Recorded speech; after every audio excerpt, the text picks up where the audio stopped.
Soy Nicolás Lúcar, esto es Exitosa, estamos en el 95.5 de la FM. Son las 18 de la mañana, estamos en 65 ciudades a lo largo y ancho del país. Y la situación de la huelga magisterial sigue sin resolverse.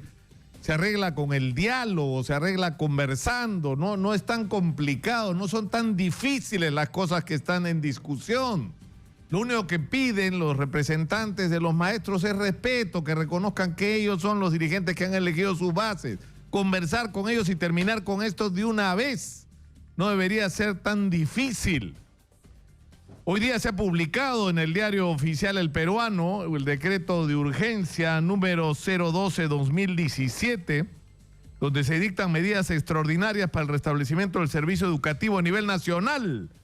Y una de ellas, el artículo 5 dice, en el 5.2, para la implementación del plan de recuperación se autoriza a las direcciones regionales de educación, según corresponde en el caso requerido, a suscribir directamente contrato de servicio docente excepcional dentro de los 5 días hábiles de aprobar el plan de recuperación de horas.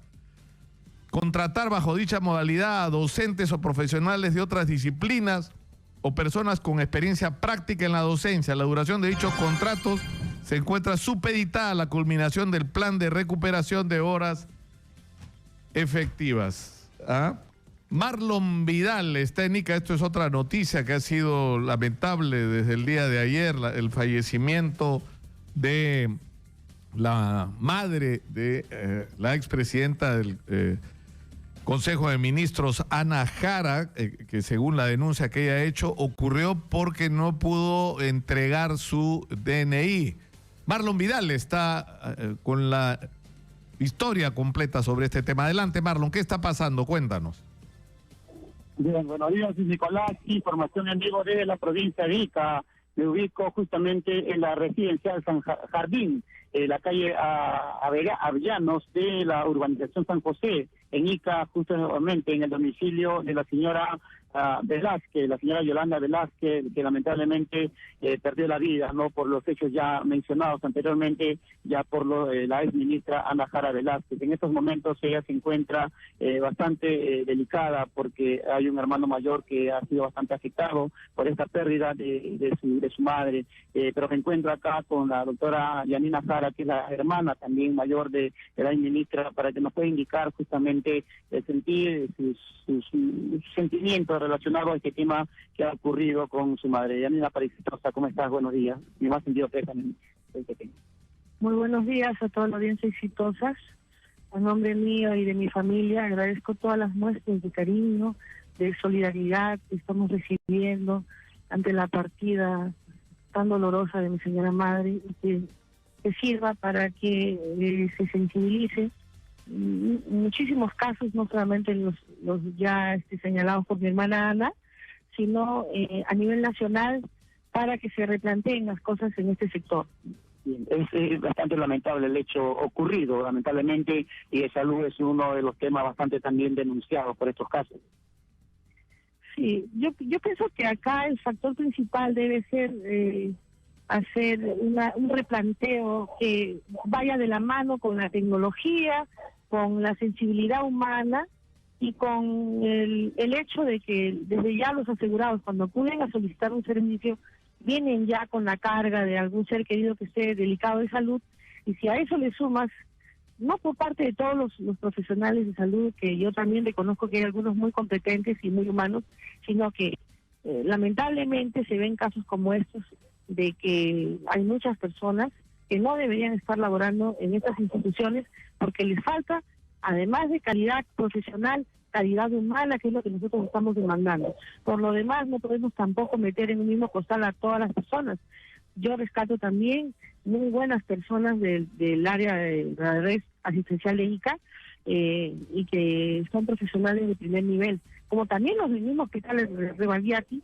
No podemos, por 2 o 3 personas que no vale la pena ya mencionar, señalar que todo está mal, pero sí es un hecho que tenemos que reajustar este tipo de procedimientos, y entonces demandamos a las autoridades que no solamente que se investigue, sino que se hagan los correctivos que el caso amerita, y que eso signifique de que sea la partida para que todas las personas de todo el Perú tengan un seguro social y un sector de salud más cercano a la población. Muchas gracias, Yanina. Arreglos solares están llegando al domicilio de diferentes autoridades, como también en hora de la mañana, en la sesión del Consejo Municipal, se dio un minuto de silencio por la pérdida de la señora Yolanda Velázquez, y a las 3 de la tarde habrá una misa de cuerpo presente en la iglesia temporal del señor Dalur en Inca. Informó para Exitosa Marlon Vidal. Muchas gracias, Marlon. Lo que tendría que...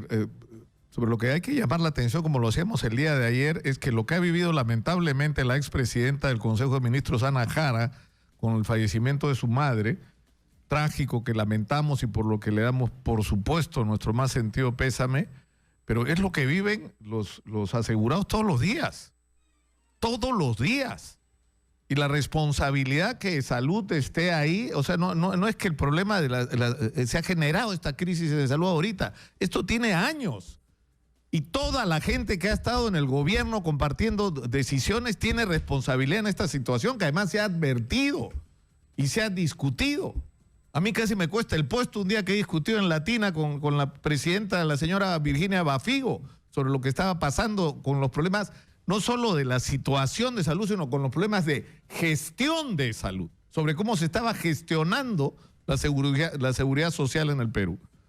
Entonces yo creo que esto, o sea, como dice, y en eso le doy razón a Ana Jara, lo que nos tiene que obligar es a hacer las cosas que hace rato se están discutiendo, se debieron hacer en el salud, y ya es hora de que se empiecen a hacer. Óscar Ugarte y Tommy Villanueva, dos médicos, uno exministro de salud y el otro exdecano del Colegio Médico, van a estar acá con nosotros en unos minutos para hablar de este tema. Ya está en nuestros estudios Fernando Meléndez, gobernador regional de Loreto, para hablar sobre qué se puede hacer desde los gobiernos regionales para resolver la huelga de los maestros. Y está en la línea don Isaac Humala, padre del expresidente Ollanta Humala. Don Isaac, muy buenos días.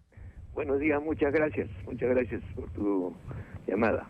Se ha conocido que el cuarto juzgado de investigación preparatoria de Arequipa, que había recibido una solicitud de habeas corpus presentado a favor de Ollanta Humala y su esposa Nadine Heredia, fue rechazado y no ha sido admitido.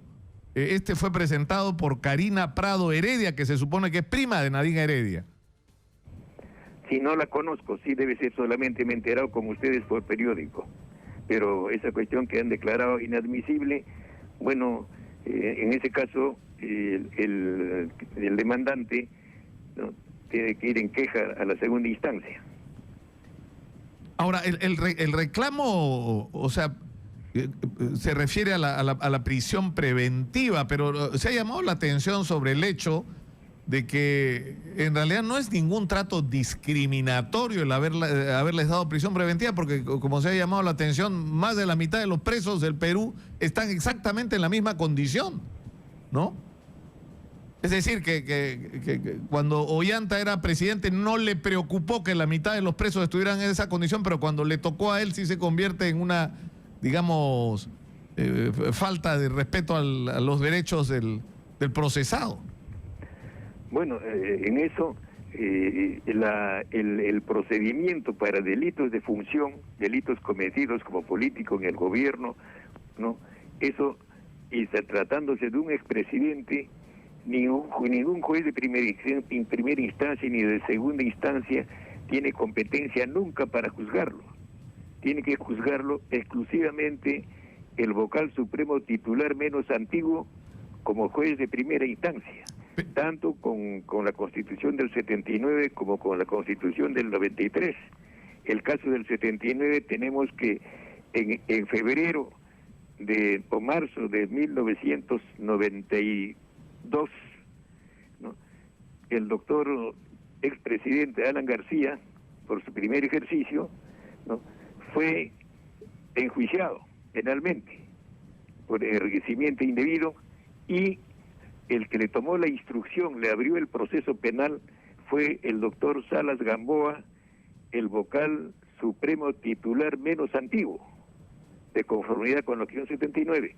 Ahora, de conformidad con la Constitución del 93, ¿no?, también corresponde, y el caso concreto está de que cuando se le procesa, ¿no?, al ingeniero Fujimori, ¿no?, que viene de Chile extraditado, entonces Chile le exige máximas garantías como condición para darle don Isaac, sí, pero don Isaac, ¿eso se refiere a delitos cometidos en el ejercicio o que se le puedan atribuir cuando estaba ejerciendo la presidencia de la República? Pero acá se está hablando de haber recibido dinero para la campaña y del delito de lavado de activos antes de ser electo presidente. Entonces ahí no lo protege ningún tipo de privilegio. Es lo que entiendo y es lo que está ocurriendo. No, está mal interpretado. Dice los expresidentes, los altos dignatarios que en la Constitución están enumerados quiénes son y no pasan de 200. Están los congresistas, los supremos de la Corte Suprema, del Poder Judicial, los supremos fiscales, congresistas, defensor del pueblo, Contralor General de la República, que está enumerado exactamente, ni uno más en la Constitución. Esos esos tienen que ser procesados hasta 5 años de delitos de función. Ahora, en el caso, pero es un título, ahora, los expresidentes, según la Constitución del 79, habían ganado el beneficio de la vitalicialidad, o sea, pasaban a ser senadores vitalicios. Como cuando se hace la Constitución del 93 no hay Senado, entonces dijeron, bueno, simplemente suprimimos. Eso está discutido en las actas de la comisión. Entonces ahí ven de que este es un derecho que está garantizado por la Convención de las Naciones Unidas de 1956 sobre beneficios económicos, políticos y sociales. O sea, un beneficio ganado no puede derogarse, ni puede disminuirse, en todo caso mejorarse.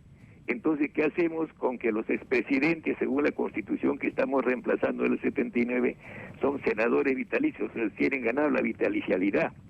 Entonces, consideraron, entonces, como no hay senadores, entonces siguen figurando en la planilla del Ejecutivo.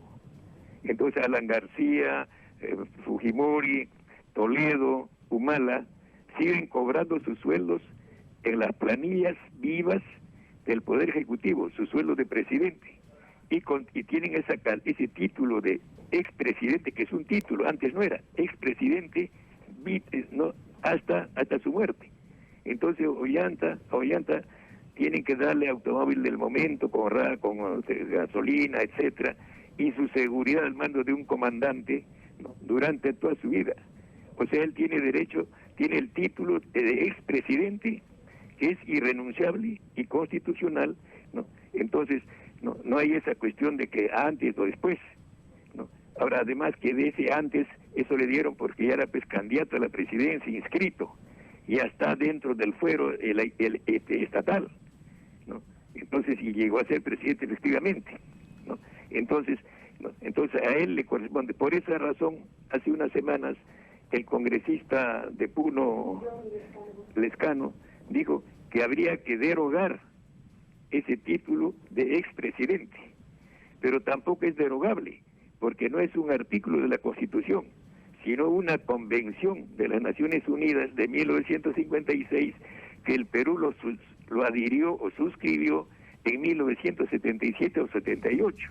Entonces es un beneficio irrenunciable para todos los presidentes, así que lo derogara. Por ejemplo, el señor Pedro Pablo Kuczynski ya tiene ganado, es presidente constitucional, así que lo sacaran ahorita o mañana, sí, lo tiene ganado.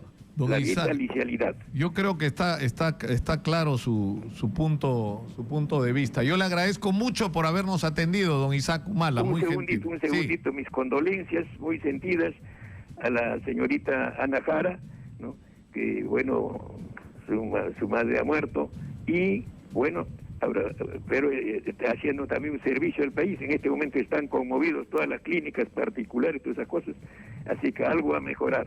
Entonces, mis condolencias y gracias por el servicio que está haciendo a la nación, aún ya de ex congresista y ex ministra y expresidente del Consejo de Ministros. Muchas gracias. Muchas gracias a don Isaac Humala. Me dicen que hay otro recurso presentado. ¿Cómo da vueltas el mundo, no? O sea, cuando han estado en una posición, han criticado a los que usan las instancias de cualquier lugar del país para presentar el están haciendo lo mismo. Ya, acaba de caerse el habeas corpus de Arequipa y hay otro habeas corpus presentado por un señor que se llama Jorge Luis Purizaca, que es abogado y que también es contra la prisión preventiva en contra de Ollanta Humala y Nadine Heredia, pero esta vez presentado en Piura, ¿no? Y me imagino que así van a seguir apareciendo recursos por todo el país. Y lo importante es ir a discutir el asunto de fondo, los cargos que se formulan, y en ese sentido el llamado de atención que de alguna manera ha hecho ayer Duberlí Rodríguez, presidente de la Corte Suprema del Perú, de ir al fondo de los asuntos, que de una vez los procesos avancen, que no se tengan que esperar meses y hasta años para que una denuncia sea presentada de una manera formal por el Ministerio Público, es lo que corresponde. Pero estamos en los estudios Exitosa con Fernando Meléndez, gobernador regional de Loreto. Bienvenido, Fernando, después de tiempo nos reencontramos. Sí, Nicolás, contento de estar en tu set, en Exitosa. Yo quiero hacer una reflexión sobre la seguridad social. Eso es el resultado de la recentralización de la seguridad social.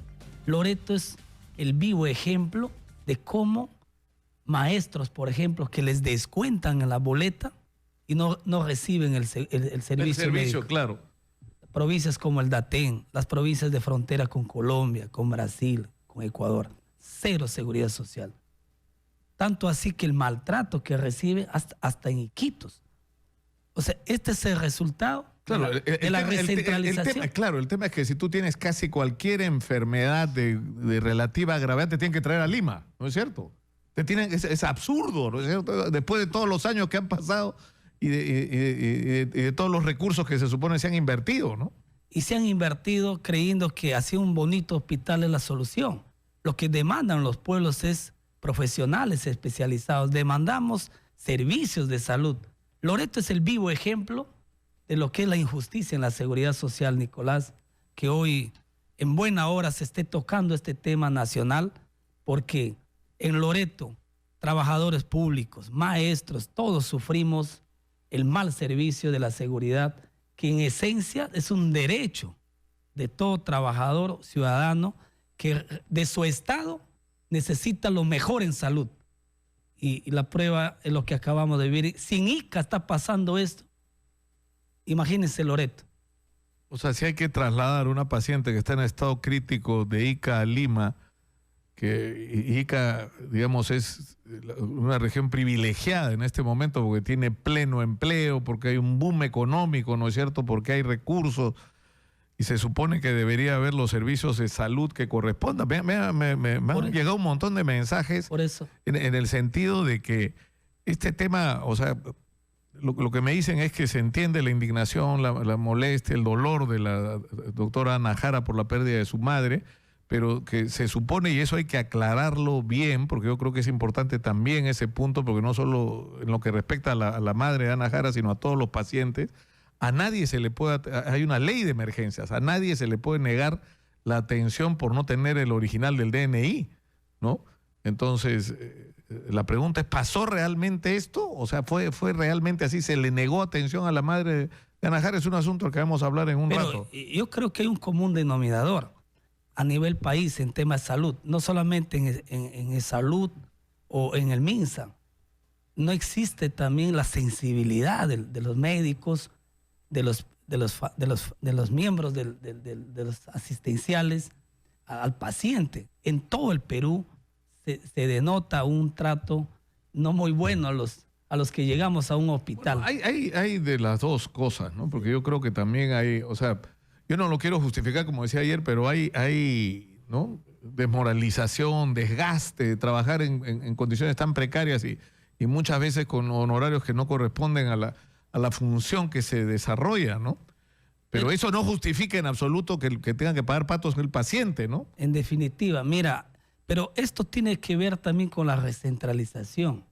Cada vez el gobierno nacional, los gobiernos que han dejado y el nuevo gobierno sigue centralizando, Nicolás. Mira, el CIS per cápita por un habitante es en promedio 60 soles.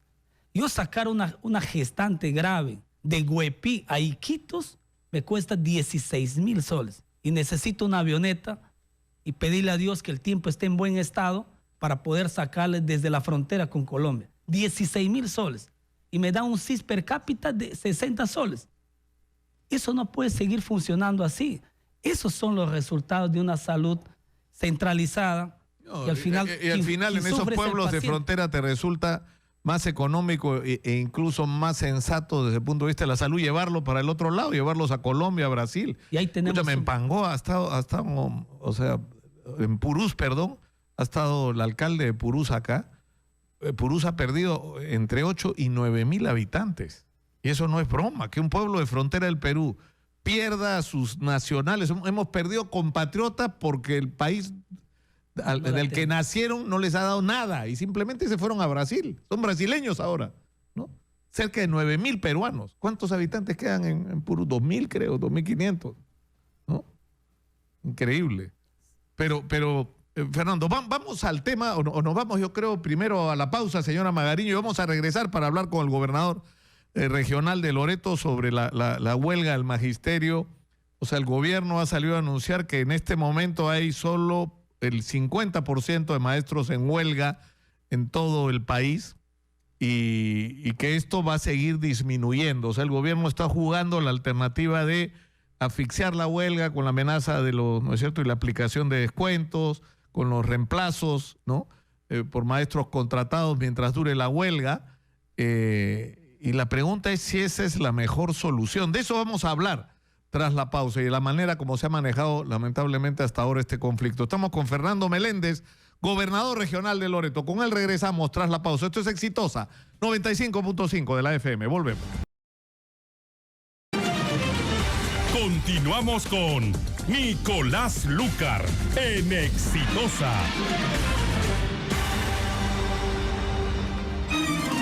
Soy Nicolás Lucar, son las 10:32 de la mañana, estamos en Radio Exitosa, 95.5 de la FM en Lima, estamos en 65 ciudades a lo largo y ancho del territorio nacional, estamos por supuesto en la región Loreto, con cuyo gobernador regional estamos conversando, pero antes un mensaje de nuestro auspiciador.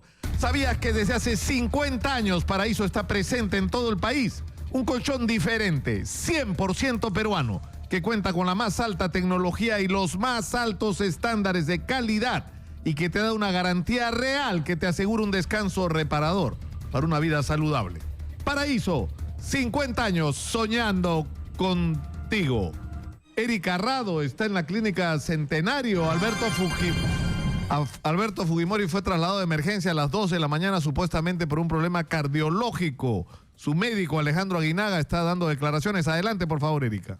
¿Qué tal, Nicolás? Muy buenos días, información en vivo. Así es, el doctor Alejandro Aguinaga viene dando detalles de lo acontecido con el expresidente Alberto Fujimori y su internamiento aquí en la clínica Centenario. Vamos a escuchar.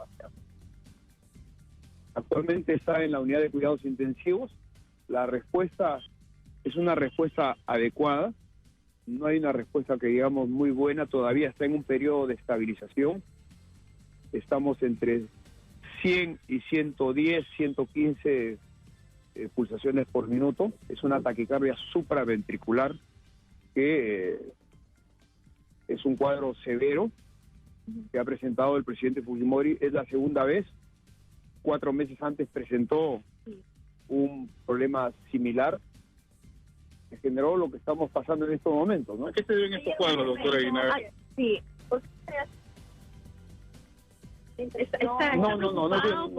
No hay ningún problema de motivo ni de ningún tipo. Ya el presidente Fujimori es una persona de 79 años. Hay un problema de insuficiencia en la válvula mitral. Es una de las causas que desencadena pues la taquicardia supraventricular. Entonces hay ocasiones que se vuelva a producir, entonces, es la probabilidad. Eso es lo que veíamos. Él está en tratamiento, está controlado, está anticoagulado, tiene tratamiento para regularizar este ritmo cardíaco, pero se ha presentado de manera súbita, ¿no? La verdad que no hemos evaluado el tiempo. Lo que queremos es que salga de este periodo intenso de emergencia, ¿no? ¿Qué es lo que está en reposo? Está consciente, lógicamente. Sí, ¿usted qué le ha dicho? No podemos sostener un diálogo muy amplio, por lo mismo que está con los catetes, las ondas puestas, los monitores, ¿no? Han estado en comunicación con algunas partes.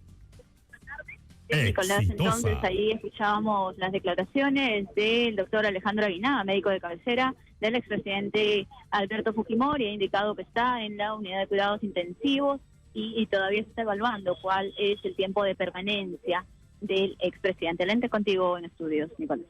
Muchas gracias, Erika. Vamos a seguir informando sobre esta situación a lo largo del día, por supuesto, pero como ya lo dijimos, estamos con Fernando Meléndez, gobernador regional de Loreto.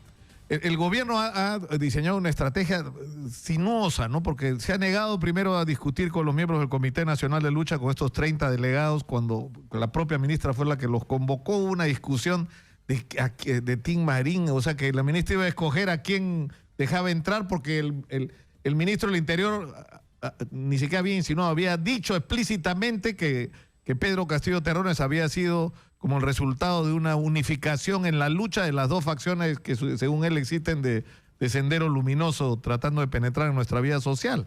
Y al final se derrumbó toda la versión del ministro, pero lo real es que no hubo el diálogo directo con los maestros o con sus dirigentes, y ahora el gobierno ha decidido que la huelga se acabó y que el tema se lo pasan a los gobiernos regionales, de taquito, ¿no es cierto? Ahora, ustedes tienen que dialogar, no sé cómo van a hacer en cada región.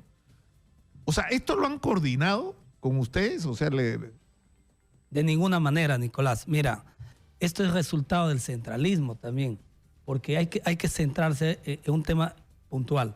El gobierno nacional lo único que nos transfiere son los recursos para pagar a los maestros, pero no nos da otro tipo de competencias.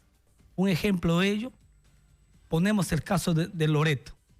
3 fronteras tenemos nosotros. Somos la única región del Perú que tenemos 3 fronteras.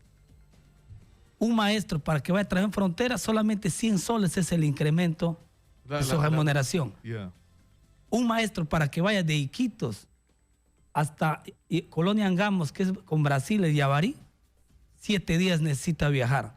Con 100 soles, un maestro vaya a trabajar en la frontera, es imposible.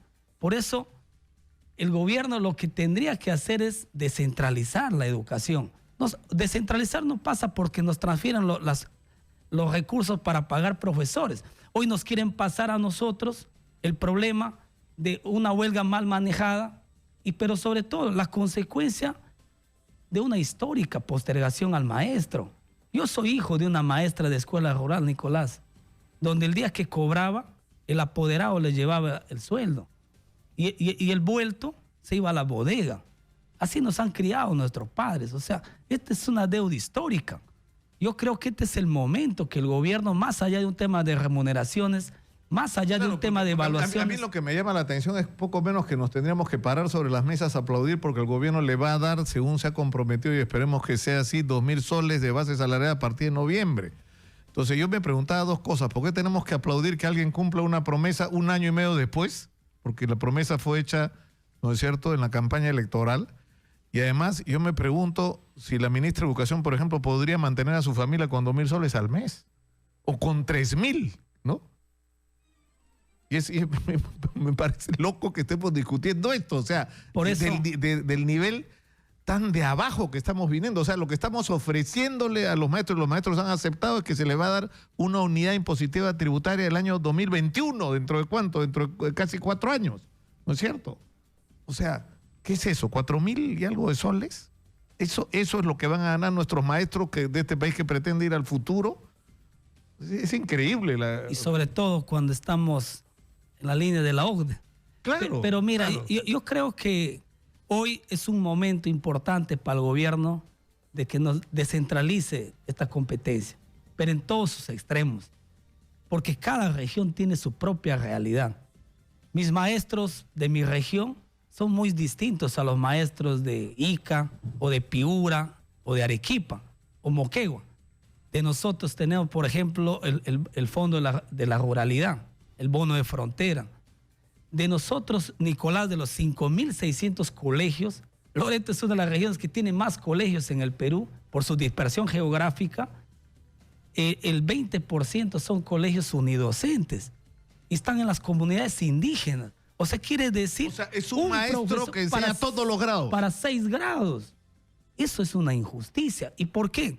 Porque el ministerio nos pone un parámetro. Si mínimo tiene que haber tantos niños, pero en esas comunidades nativas no hay la cantidad de niños, no les podemos condenar a una educación sin futuro. O sea, esa realidad es lo que nosotros creemos que el gobierno tiene una oportunidad histórica de cambiar los destinos de nuestros pueblos. Porque eso es una realidad. Por ejemplo, a mí me llamó la atención ayer cuando estuvo Pedro Castillo Terrones, que es el presidente del Comité Nacional de Lucha, contando que él es profesor en Chota. Y Chota, pues, es, digamos, está en Cajamarca, que es una de las regiones más ricas del país, desde el punto de vista, por lo menos, de lo que produce, ¿no es cierto? Debería ser una de las regiones más ricas del país. Pero él es un maestro que llega a la escuela y tiene que barrer su salón. Él es un maestro que tiene que darle de comer a sus alumnos, prepararle la comida, ¿no?, a los alumnos, y enseña 2 grados a la vez, quinto y sexto, por lo que entiendo. O sea, esa es la realidad de muchísimos maestros en el país, o sea que son multifuncionales, ¿no? Mil usos, ¿no? Mil oficios. Y en algunos colegios multigrados o unidocentes, hasta directores. O sea, director, personal de limpieza, todo. Asistente para, ¿no es cierto? Y maestro. Y un poco más hasta guardián. Pero esa es una realidad dura, pero es la realidad. Entonces el gobierno hoy día tiene que reflexionar en estos temas centrales, porque el tema es estructural.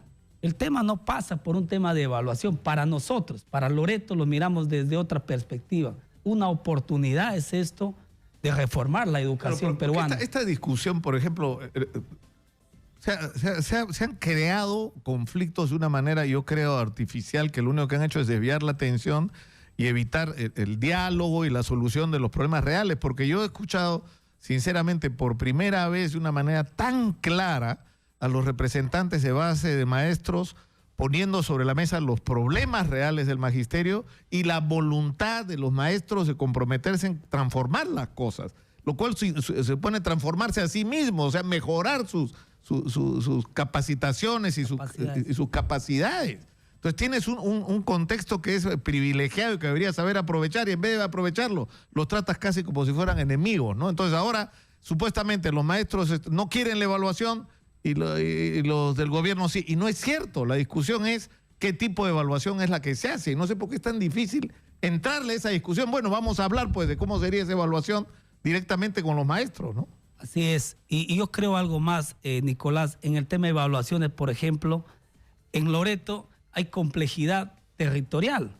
Muchos profesores no vienen ni a los exámenes de nombramiento, se quedan en su lugar porque es distante. Y siempre hemos exigido desde Loreto que se descentralicen los exámenes, porque no es igual que estar en una capital donde hay conectividad.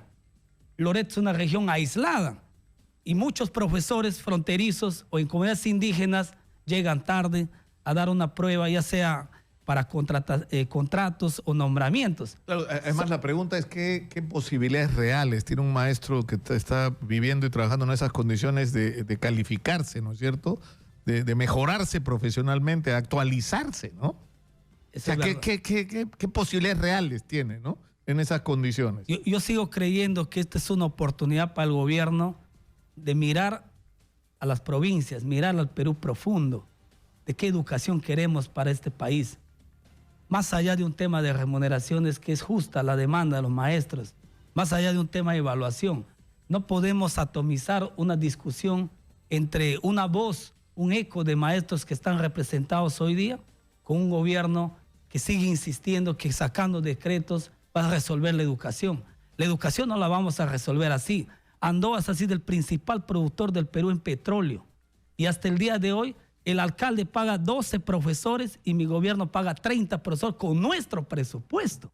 O sea, de lo que no tenemos, tenemos que contratar profesores, que es el alcalde de Andoas, y el gobernador regional de su presupuesto que tiene que transferir a esa UGEL del Datén del Marañón. Eso no puede sucedernos en este país. Porque, por eso te repito, Nicolás, la reflexión acá es, más allá de remuneraciones y evaluaciones, ¿qué tipo de educación queremos para nuestro país? Y la descentralización es el único camino, porque Loreto tiene otra realidad y estoy seguro que otras regiones tienen otras realidades. Ahora, a mí me llamó la atención en esta discusión sobre evaluaciones, sí o no, la posición del profesor Cadillo, que es considerado uno de los 50 mejores profesores del mundo y uno de los mejores profesores del Perú. Y él decía, primero que está en huelga, que es increíble que los mejores profesores del país estén en huelga, sino que él decía que probablemente si lo sometían a la evaluación en las condiciones que está planteando el Ministerio de Educación, él no iba a poder aprobar por la manera como está planteada esta evaluación. Y él decía que su criterio era más bien que sí tenía que haber la evaluación, pero una evaluación diagnóstica para saber cuál era la realidad de nuestro magisterio, para saber cuáles eran sus debilidades y cómo corregirlas, y que él pensaba que lo que había que hacer era seleccionar a los 500, por ejemplo, ahora se va a hacer un examen sobre 5.000, una evaluación sobre 5.000 y tanto de educación inicial, que los 500 que salgan mejor se conviertan en una especie de promotores para levantar el nivel de los otros maestros. Es decir, porque no solamente han sido calificados, sino que conocen de manera directa la problemática que vive el maestro porque la viven ellos mismos.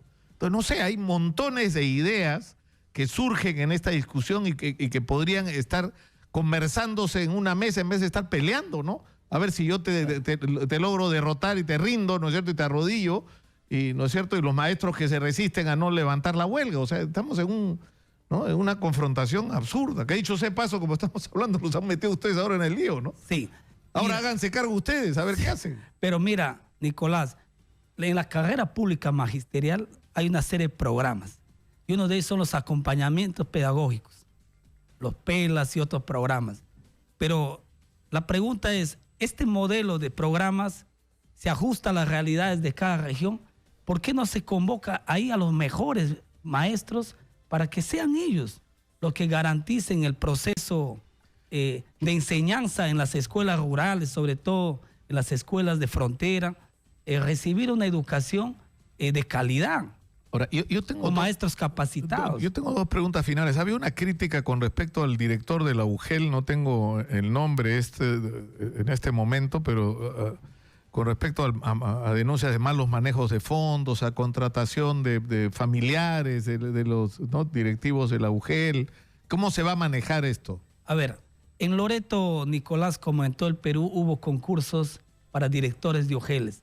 O sea, centralizando la educación, se nos quitaron competencias y se eligieron o se designaron directores vía concurso. En los procesos de los concursos ganaron maestros que tenían escala 5. Estos profesores han hecho desórdenes administrativos, que muchos de ellos hoy día están siendo procesados o investigados. Mientras dure su proceso de investigación, están siendo suspendidos.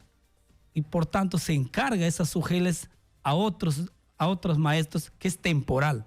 Pero quien nos ha generado este problema, quitándonos competencias, ha sido el propio Ministerio de Educación, porque ellos sacaron las bases para un concurso. Sin intervención del gobierno regional. Solo para que nosotros, de una terna de los que aprobaron el concurso, se determine quién asumía, pero desde la Dirección de Educación. Fuera el gobierno regional de Loreto de esta decisión. Por eso, lo que buscamos hoy día es, donde hay corrupción hay que sancionar, porque no podemos nosotros tampoco permitir, y ha sucedido en Loreto, en algunas UGELes como Contamana, Daten, que han ganado por concurso, funcionarios que ganan hasta 32,000 soles en sus boletas. Se están robándose la plata del magisterio. Ellos se pagan así, ellos deciden cuánto se paga, así es. Eso es sistemáticamente han estado haciendo planillas donde se beneficiaban económicamente estos malos funcionarios, y hemos tenido que intervenir, porque tampoco nosotros podemos permitir, porque ha ganado concurso un director, se roben la plata de educación de una determinada provincia. Y eso ha sido una decisión que ha tomado el gobierno desde el Consejo Regional, porque estas denuncias lo han hecho los propios consejeros también, y que hoy estamos interviniendo para que se esclarezca, pero en beneficio de la educación. Una última pregunta que tiene que ver con la crisis esta que se ha generado en Peruanos por el Cambio, donde Fernando Zavala sale hablando de que él coordina solo con una parte de congresistas, le han respondido, los otros congresistas le han respondido Peruanos por el Cambio. O sea, un año después de gestión de Fernando Zavala, desde la perspectiva de ustedes y del gobernador, de los problemas reales que se viven en las regiones, ¿qué debería pasar? ¿Debería seguir Fernando Zavala? ¿No? ¿O no? Bueno, antes de responderte esta pregunta, Nicolás, mira, yo creo que el Perú necesita unidad. Yo creo que en el Perú hoy día no se respira ni se ve eso. Hay un enfrentamiento entre el Ejecutivo y el Congreso, y eso pone en riesgo la gobernabilidad. Más allá de personas... Pero ya entre el Ejecutivo y no solo los congresistas fujimoristas, sino ya ahora los protagonistas en las últimas horas son Fernando Zavala y los congresistas peruanos por el cambio. Ahora, desde la región de Loreto, nosotros creemos que el gobierno tiene que darle un giro. El presidente Pedro Pablo tiene que fortalecer su gabinete con un ministro o un primer ministro que hoy lidere los temas nacionales, porque eso es lo que hoy día demandan en las calles la población peruana. Y eso dicen hoy día las encuestas. Y nosotros creemos desde Loreto que una región que está trabajando para salir adelante, un gobierno que no solamente nos atienda en nuestras demandas, sino que sea un gobierno que construya una gobernabilidad auténtica desde la descentralización. Esa es nuestra posición. O sea, más allá de personas, creemos pero que... en todo caso, que esa persona que está definiendo Fernando Meléndez no es Fernando Zavala, ¿no es cierto? No es, pues. Yo sé que le cuesta decirlo, pero yo lo voy a ayudar. No es por Fernando Zavala. Muchas gracias y que pase el siguiente, como dice.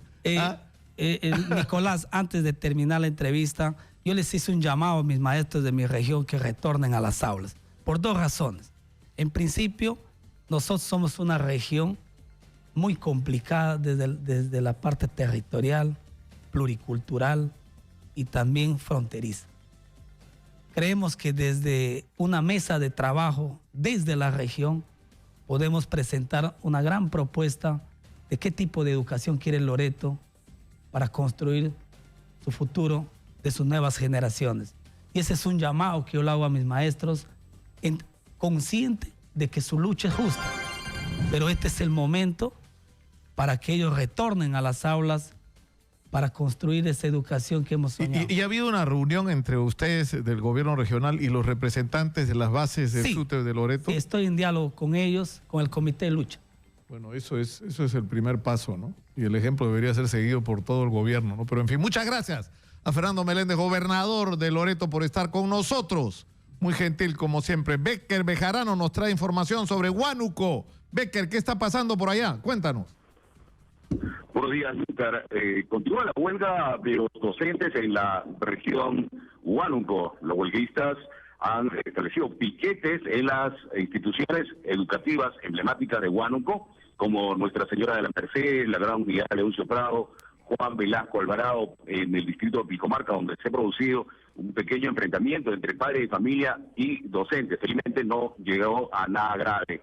También en la institución educativa de Emilio Valdizán, Brósulo Soto, en el distrito de Marilis, prácticamente los accesos a esas instituciones están restringidos por los piquetes de los docentes. Un grupo de maestros ya están saliendo en marcha por las principales calles de la ciudad para exigir a las autoridades solucionen de manera inmediata sus peticiones en esta medida de protesta.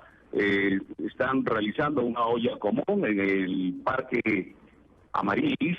Se tiene previsto que hoy van a estar, dirigentes de Yahuilca, Puerto Inca, Leoncio Prado, Guamaríes, de 2 de Mayo y de Lauricocha, como también Ambo y Pachitea, realizando marchas de protesta por las calles de la ciudad de Huánuco. A esta hora de la mañana se ve una gran cantidad de docentes de diferentes distritos y provincias de la región Huánuco en una movilización pacífica. Es lo que viene sucediendo en Huánuco a esta hora del día. Becker Bejarano, Exitosa Noticias.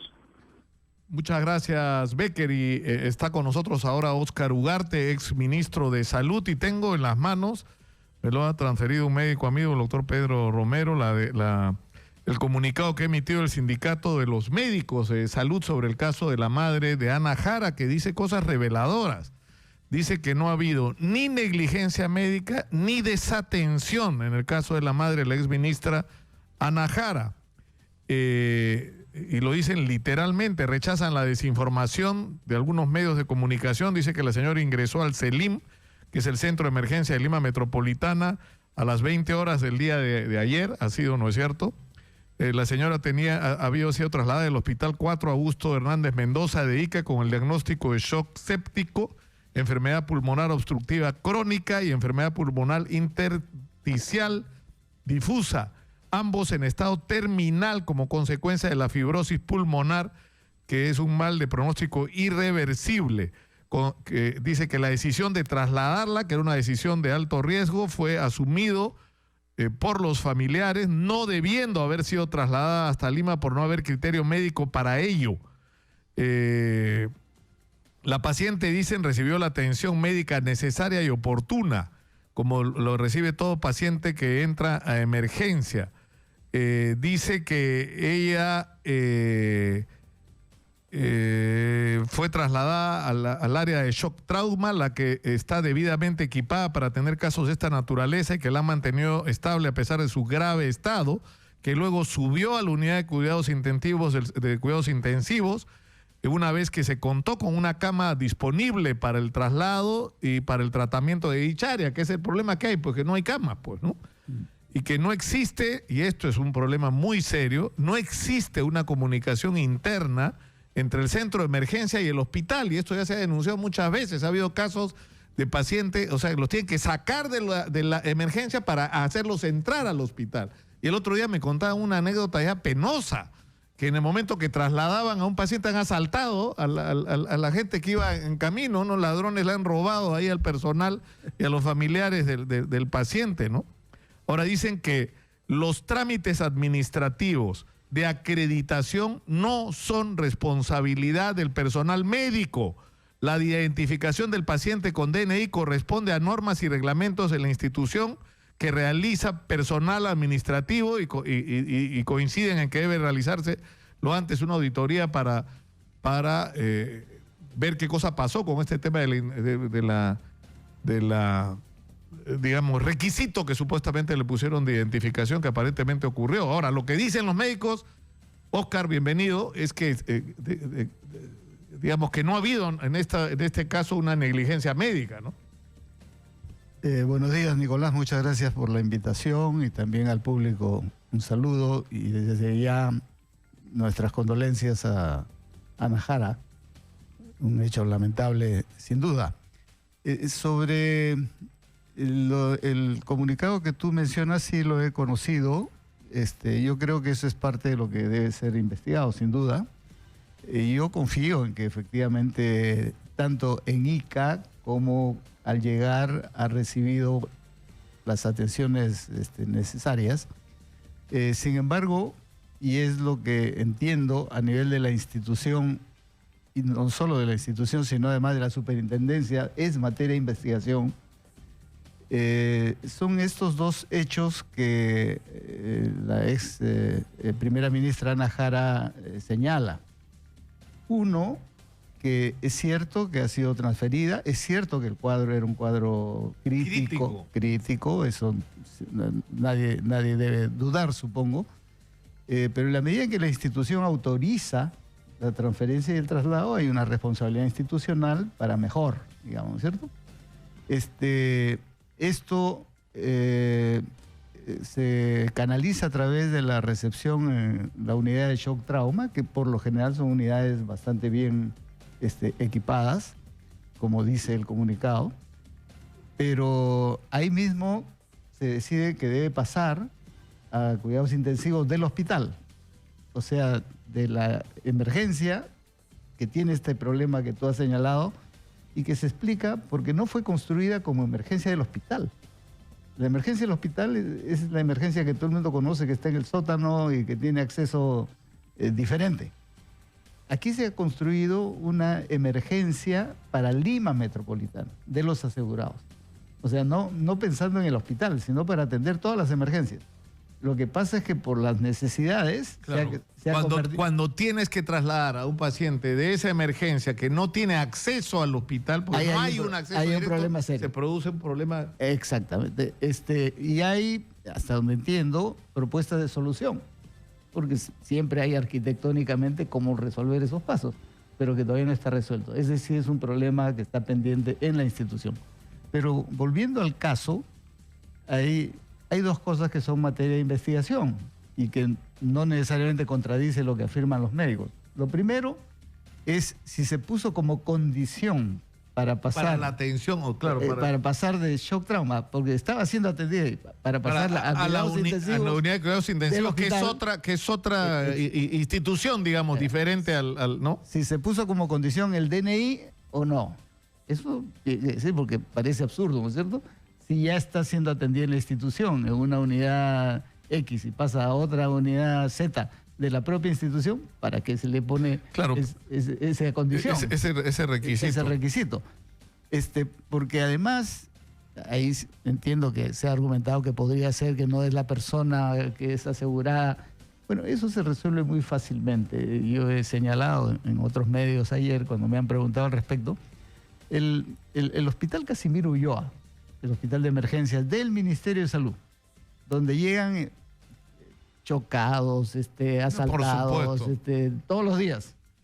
Y llegan muchas veces inconscientes, sin familiares. ¿Cómo se identifica? No para condicionar la atención, sino para conocer los antecedentes, saber su edad, etcétera, para poder hacer una mejor atención.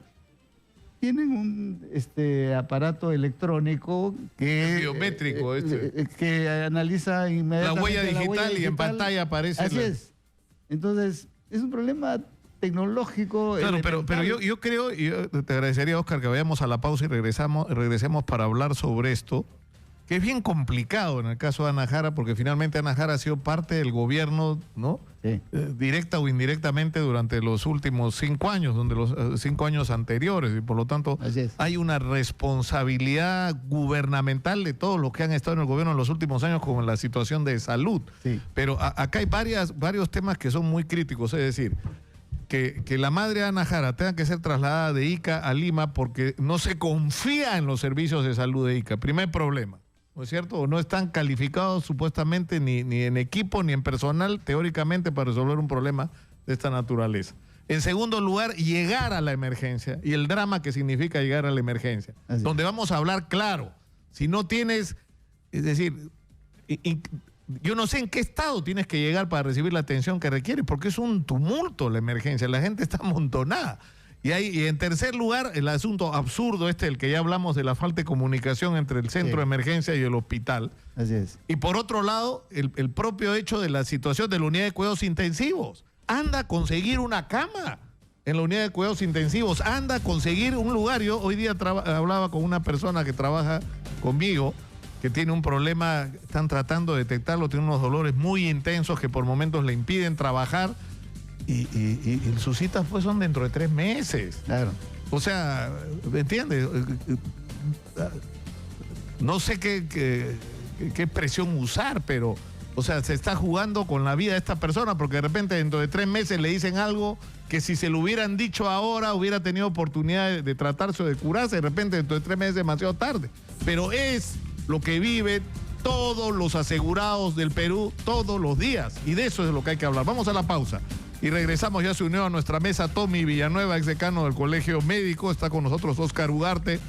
Óscar Ugarte, exministro de Salud. En unos minutos vamos a estar también con Jenny Vilcatoma, congresista de la República, para hablar sobre todo el tema anticorrupción. Vamos a la pausa, regresamos con más. Esto es Exitosa 95.5 de la FM.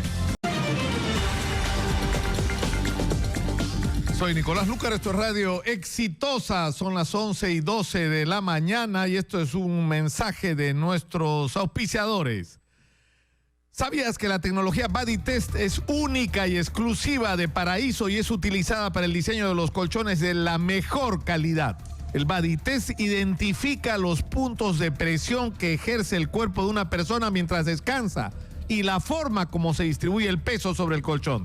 De esta manera, está garantizado un mejor descanso para una vida saludable. Paraíso, 50 años soñando contigo.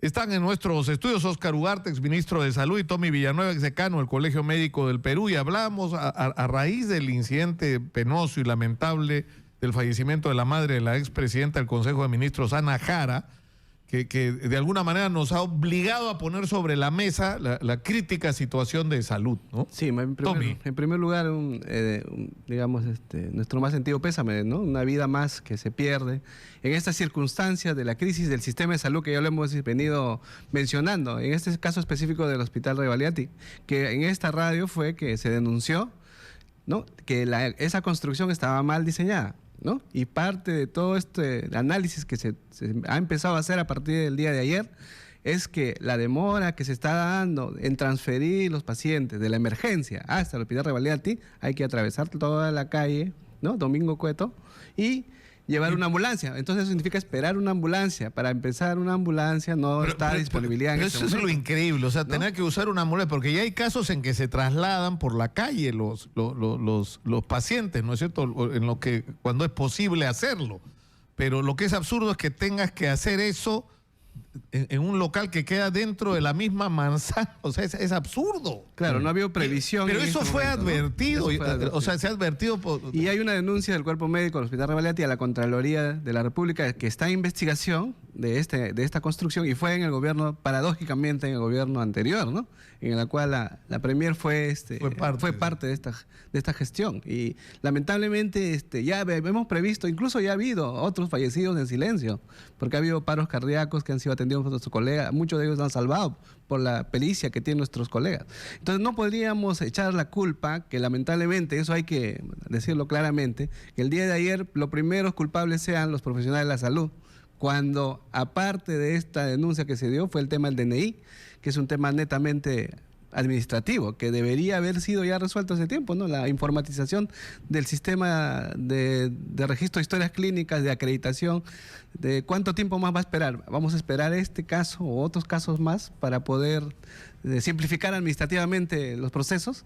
Ese es otro tema. Y no es la única. Yo tengo un caso, cuando fui decano, una serumista de Cutervo, de Cajamarca, llegó al Hospital Regional de Lambayeque, a la emergencia, y el terminalista es el primero que nos recibe, ¿no? Y el terminalista dice, no tiene DNI, no te atiendo, ¿no? Y esta colega que tenía un derrame cerebral, no la atendieron. Eso fue un caso real. Lo transfirieron al hospital del Minsa, porque a pesar de ser asegurado solamente porque no tenía el DNI. Imagínense todo el riesgo que significa. Es increíble que eso ocurra, ¿no es cierto? No, por eso, Nicolás, yo mencionaba antes que ese es un problema administrativo que tiene una solución muy sencilla, con una tecnología que hoy está al alcance. Claro, con el identificador biométrico, que entiendo que además cuando lo compras en cantidad es baratísimo, que ¿no? Lo tiene el Hospital Casimiro Ulloa, el Ministerio de Salud. Cualquier persona que llega en estado inconsciente, sin familiar, etcétera, con ese dispositivo se sabe quién es, se sabe y se puede conocer los antecedentes. No para ver si se le cobra o no se cobra, esa es discusión aparte. Sino, claro, porque es una información médica absolutamente exactamente, si tiene historia clínica. Ahora, este hecho que yo he tratado de resumir, que te tienen que traer de Ica a Lima porque en Ica no te garantizan la atención que debes tener, esta crisis ¿no es cierto? Y el problema de las saturaciones, porque el problema es que tienes que atravesar barreras, o sea, llegar a emergencia y de emergencia que te atienda la unidad de trauma shock, de ahí que te trasladen a la unidad de cuidados intensivos, tiene que haber una cama disponible, y no hay camas disponibles para la cantidad de gente, o sea, ahí estás enfrentado por una razón que en el caso de la seguridad social es muy clara, pero también sucede en el Ministerio de Salud y en otros niveles. No ha habido una inversión en los últimos 25 años suficiente como para dotar, estoy hablando ahora de salud, de una infraestructura y equipamiento necesarios para absorber la demanda de una población asegurada que ha ido creciendo. Eso es clarísimo. En el informe que se hizo de transferencia de salud, donde yo participé, en fin, me pidieron que participara presidiendo la comisión, tenemos los datos. Mira, en Chile y en Ecuador, dos países vecinos, tienen, en el caso de Chile, más o menos 2.4 camas por 1.000 asegurados o pacientes. Y en el caso de Ecuador, 2.3. ¿Cuánto tiene Salud como número de camas en función de sus asegurados? 0.8. Por 1000. Por 1000. O sea, la tercera parte de lo que tienen nuestros vecinos.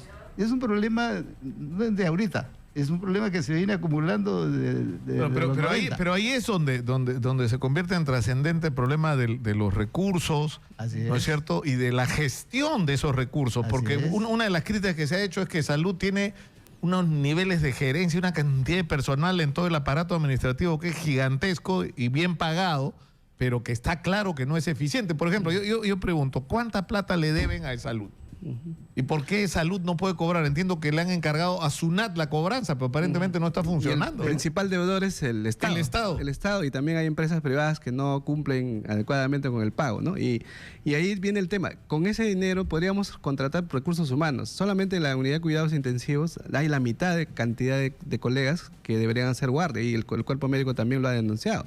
En la emergencia hay pocos recursos humanos adecuados, pero a pesar de ello hay que aclarar que en este caso los médicos y ningún profesional lo ha dejado de atender, porque incluso nos consta, porque muchos de nosotros ha ido a esa emergencia, a pesar de todas las deficiencias, los colegas hacen todo lo imposible para en estas circunstancias atender adecuadamente pese a las limitaciones. Pese a las limitaciones, porque no es responsabilidad de un profesional que no venga a la ambulancia a llevarlo de ese edificio al otro edificio, ¿no? No es responsabilidad del profesional que no haya camas disponibles en el momento que uno quisiera que su familiar esté en las mejores condiciones. Entonces, todos nosotros lo hemos sufrido. Y también hay que ver en este caso el curso de la enfermedad. Esta es una paciente que ya tiene una enfermedad crónica, ¿no?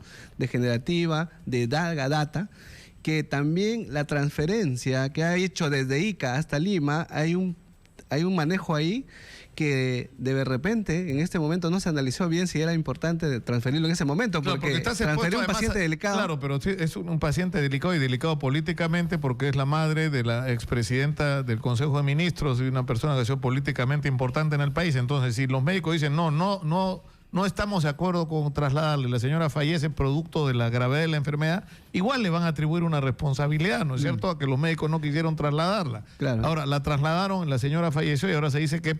Ahora, los médicos están diciendo que no ha habido ninguna negligencia médica y que la señora ha recibido en cada etapa la atención que requería. Y además el Seguro Social, recordemos que todo lo tiene protocolizado, no es como en otras instituciones que no tenemos a veces los protocolos listos, pero acá el personal trabaja en función de protocolos, de guías clínicas que garantizan la atención. Sin embargo, digamos, para la aclaración lo más amplia posible y respetando, digamos, los pronunciamientos de las instituciones gremiales, como el caso del sindicato médico.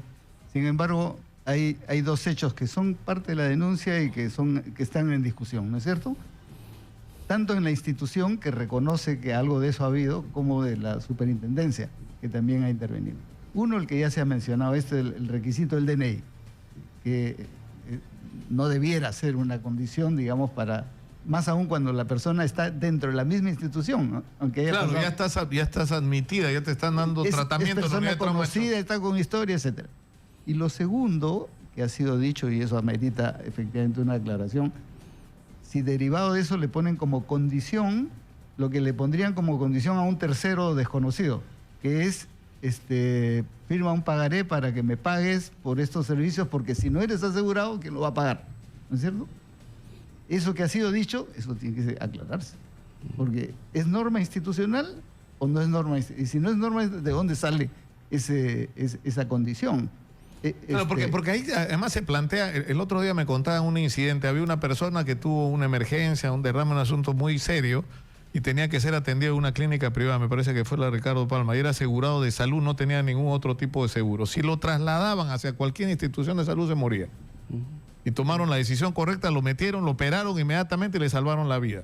Ahora, el problema es que ahora esa vida que salvó es la que debe, porque Salud no quiere reconocer eso como una obligación suya. Entonces, ¿por qué se han hecho tercerizaciones en algún caso sin sentido cuando has podido equipar a Salud para prestar el servicio? Y en este caso, que es obvio, está salvando la vida de una persona que está recibiendo atención en el lugar más cercano.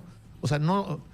Ahí también hay un problema, es decir, tienes un problema con cobrar lo que se debe, tienes un problema de gestión también muy serio, ¿no es cierto? Y en qué caso sí, en qué caso no una tercerización es razonable. Ahora, claro, en este caso aparentemente era absurdo que le piden esa condición cuando se sabe que es una paciente asegurada, que está siendo trasladada, etcétera. Claro. ¿No? Esa discusión puede ser dada en una entidad particular de alguien que llega, qué sé yo, que aunque la ley de emergencia dice obligatoriamente tienes que atenderlo, ¿no es cierto? Y el problema de cómo se paga, de repente ahí hay vacíos normativos que tendrían que obligar al seguro correspondiente a pagar sí o sí, ¿no es cierto? Acá principalmente la denuncia ha sido netamente un tema burocrático, porque incluso el ministro de Trabajo se ha pronunciado que había aparentemente una negligencia burocrática, ¿no?, en el tema de la demora que podía haber. Pero de todas maneras se tiene que hacer una investigación profunda, porque ya tenemos un año de gestión de salud, ¿no? Tampoco no es que recién haya empezado esta gestión. Debía haber ya cambios en los procesos, como acá nos menciona la hoja de transferencia, ya decía la responsabilidad. Claro, ¿no? pero dice el comunicado del cuerpo médico, del sindicato de médicos de salud, que habla de la disponibilidad en la unidad de cuidados intensivos, disponible de cama, que es una realidad. O sea, tú tienes demasiado, como dice Oscar, ¿no? O sea, ha crecido la demanda, pero no has mejorado tu oferta, ni en infraestructura, ni en equipo, ni en personal. Entonces, tienes déficit. Acá vienen todos los miércoles unas amigas obstetras de salud para una especie de consultorio sexual que estamos haciendo, para una sexualidad saludable, y ellas dicen que no hay ni la mitad de las obstetras que debería haber, por ejemplo, ¿no? En la UCI, como le menciono, no hay la cantidad adecuada de profesionales. Esa es una discusión de fondo que involucra a salud, pero involucra al Ministerio de Salud y involucra a todos los servicios de salud públicos y privados del país. Hay una necesidad de inversión grande en salud que se está escamoteando, porque eso requiere inversión y esa es prioridad. El problema es, nos pasa exactamente lo mismo que con la crisis de la educación, que es ni la salud pública, ni la educación pública, ni los grandes problemas de la gente, es decir, ni la justicia, ¿no? Porque acá ha estado peleando sistemáticamente Duberly Rodríguez porque él decía, el Poder Judicial no puede seguir siendo un mendigo de los otros poderes.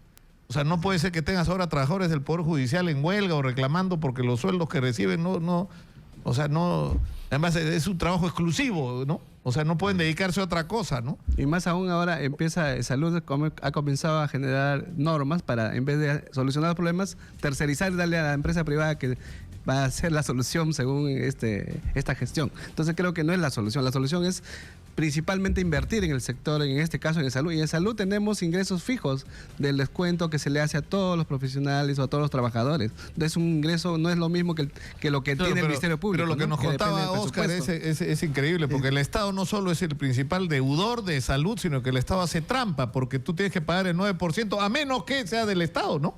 En el caso de salud y educación, lo que aporta el Estado por norma interna del sector del gobierno es el 9%, no del total de lo que gana los trabajadores de salud y educación, sino del 65%. Por lo tanto, está pagando el 5%, digamos. Y no el 9%. Y en el caso de los trabajadores CAS, que pueden ganar hasta 15.000 soles, no pagan el 9% sobre los... sobre el total de la remuneración, sino sobre el 30% de una UIT. Una UIT es 4.050. Claro, o sea, más o menos 1.200. El 9% sobre eso. Entonces, no es que el trabajador no esté aportando, porque la responsabilidad es del empleador. Entonces, es el Estado el que está dejando de pagar. Eso no es deuda, es trampa. ¿No es cierto? Eso es trampa. Y hay un proyecto para reducir el porcentaje, ¿no? Y ese es otro problema. Con estas circunstancias, reduciendo el porcentaje, no vamos a ir... Bueno, muchas gracias a Oscar Ugarte, a Tommy Villanueva por estar con nosotros y que, bueno, como se ha dicho en estos días, ¿no? O sea, lamentablemente la muerte de la madre de la doctora Ana Jara, lo que nos ha puesto en el centro de la discusión es la complicadísima situación que vive salud y la necesidad urgente de tomar medidas correctivas frente a esta institución, porque la cadena está clara. Si tienes que trasladar a un paciente de Ica a Lima porque en Ica no tienes garantía de una atención adecuada, ahora estaba el gobernador regional de Loreto. Imagínense Loreto, te pasa algo grave, te tienen que traer a Lima. Y encima llegas a Lima y saturación total en emergencia, no hay camas en la unidad, no hay equipos, o sea, todos los problemas que sabemos y que sufren cotidianamente los pacientes. Cotidianamente, porque esto que le pasó a Ana Jara y a su mamá pasa todos los días con todos los pacientes de salud. ¿Dónde nos vamos, señora Magariño? Edgar Wincho está en ATE, adelante, por favor.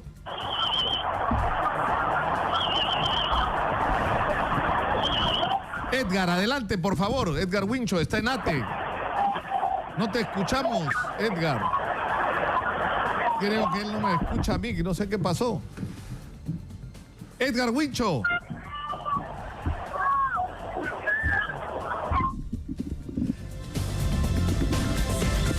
No logramos comunicarnos con Edgar. ¿Dónde está Edgar, señora Magariño? ¿En ATE qué está pasando ahí? Hay una marcha de profesores en ATE en este momento. El Ministerio de Educación en realidad ha anunciado que la huelga está comprometido en este momento al 50% de maestros a nivel nacional. Vamos a recoger más información sobre lo que está pasando, pero en realidad hay que reiterar que tendrían que hacerse todos los esfuerzos posibles para que esta huelga termine con lo antes posible, pero sobre la base del diálogo y el inaugurar una nueva relación entre las autoridades del gobierno y los representantes del magisterio, que no quede la herida de una derrota acá de ninguno de los dos, ni del gobierno ni de los maestros, porque es absurdo que estemos hablando en estos términos cuando de lo que se trata es de producir una transformación urgente y profunda en la educación pública peruana. Está con nosotros Jenny Vilcatoma. Bienvenida, Jenny. Estás de regreso a las... Al trabajo. Al trabajo después de la maternidad exitosa. Feliz, tranquila, gracias a Dios. Ya recuperada. Qué bueno, qué bueno. Gracias. Qué bueno. Jenny Vilcatoma está de vuelta con ella. Vamos a la pausa y vamos a regresar para hablar de Alejandro Toledo, de la situación de Keiko Fujimori, del conflicto que se ha generado por el caso de Coteva entre el Ministerio Público y el Poder Judicial, las cosas sorprendentes que dijo ayer Duberry. No sé si lo escuchaste, porque él decía que ya, hay que dejar de lado los protagonismos, que en el caso de Toledo tiene que haber un solo proceso, ¿no es cierto? Y ahora más que nunca, cuando se tiene en las manos ya el avance de la confesión de Joseph Maiman, pero de todos esos temas vamos a hablar y también del caso Ancash. Hoy a las 3 de la tarde empieza el proceso de Ancash. Miren los años que tienen que pasar para que los juicios empiecen en el Perú. Vamos a la pausa, regresamos con Jenny Vilcatoma, congresista de la República. Continuamos con Nicolás Lucar en Exitosa. ¿Sabías que los colchones Paraíso son los únicos que cuentan con un chip que contiene todo el ADN del colchón, toda la información, la fecha de fabricación, los insumos y los materiales que se han usado para el mismo? Este chip te asegura la garantía y calidad del colchón Paraíso para tu mejor descanso y, por supuesto, para una vida saludable. Paraíso, 50 años soñando contigo. Jenny Vilcatoma está con nosotros, como ya lo anunciamos. Jenny, qué bueno que estés ya de regreso acá al cuadrilátero que se ha convertido en la política nacional. Muchas gracias, Nicolás. Comencemos uno por uno. Odebrecht ya nos demandó, ¿no es cierto? Sí, nos ha demandado en Estados Unidos en mayo del año pasado, en mayo de este año. Lamentablemente el premier Zavala ha informado, adelantado, que no va a ir a una etapa conciliatoria que tiene prevista el desarrollo de esta tramitación de esta demanda, lo cual es totalmente desacertado para el país, porque sería indispensable estar en esta etapa para conocer cuáles son los parámetros, cuáles son, digamos, las pretensiones de la empresa Odebrecht, porque esta demanda está orientada a cuestionar el decreto de urgencia 003, la resolución del contrato del gasoducto en relación al seguro y otros temas más. Y es indispensable que el premier Zavala disponga que se acuda a la etapa de esta conciliación, porque en esta etapa debería solucionarse esta controversia, porque ya vemos a Odebrecht empoderada totalmente, cuando hace poquísimos meses era el investigado, el denunciado, que no se atrevería a hacer nada contra el Estado peruano, pero ya lo está haciendo. Claro, pero eso es lo que no se entiende, porque, está acreditado internacionalmente, porque digo internacionalmente por la información de Brasil, de Estados Unidos, ahora de Suiza, ¿no es cierto?, de que Odebrecht y otras constructoras asociadas con constructoras peruanas, constructoras brasileñas asociadas con peruanas, tejieron toda una red de corrupción, ¿no es cierto? Todo lo que sabemos. Pero en ese proceso, supuestamente Odebrecht se había acogido a un proceso de colaboración con la justicia peruana. Y por un lado se acoge a un proceso de colaboración y por el otro lado te demandan. Eso demuestra la falsedad del arrepentimiento de Odebrecht como empresa y entre sus funcionarios y las personas naturales que están implicadas, porque Odebrecht quiere un mañana en el Perú, Nicolás, lo cual no debemos permitir, porque es una empresa que ha cometido delitos no solamente en el territorio nacional, sino a nivel de toda Latinoamérica. Entonces, si nosotros vemos que por un lado se está acogiendo, ha logrado inmunidad para su patrimonio, ¿Cómo es posible que nos vaya a demandar por los mismos temas? Misión Lavallato. Entonces, es indispensable que el premier Zavala acuda a esta etapa de conciliación, porque es en esta etapa donde debería culminarse este proceso, por cuanto la empresa debería someterse y debería llegar a un acuerdo, no en contra del Estado peruano, sino más bien de respetar los acuerdos que tiene en el Perú, por los cuales va a recibir y está recibiendo beneficios. ¿Qué sucedería, Nicolás, si nosotros perdemos esta demanda?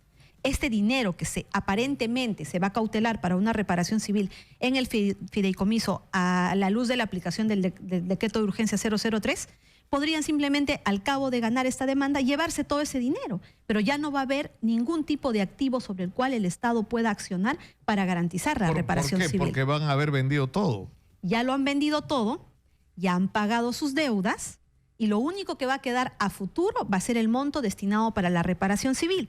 Pero si nos ganan la demanda en Estados Unidos, ellos pueden fácilmente llevarse el dinero. Es por ello, Nicolás, que estas medidas de inhibición que había dictado el juez para cautelar o impedir que estas empresas vendan era lo adecuado, era lo correcto, porque finalmente eso iba a quedar hasta el final cautelando lo que tú dices, Jenny, que no se vende, es que lo que hizo Catherine Ampuero era lo correcto y era lo justo, era lo correcto. Lo que alguien que pretendía defender los intereses del Estado peruano tenía que hacer. Era lo correcto, porque la norma lo ha previsto así. En el Código Procesal Penal estas medidas cautelares están previstas y es lo que se tiene que hacer en todos los procesos.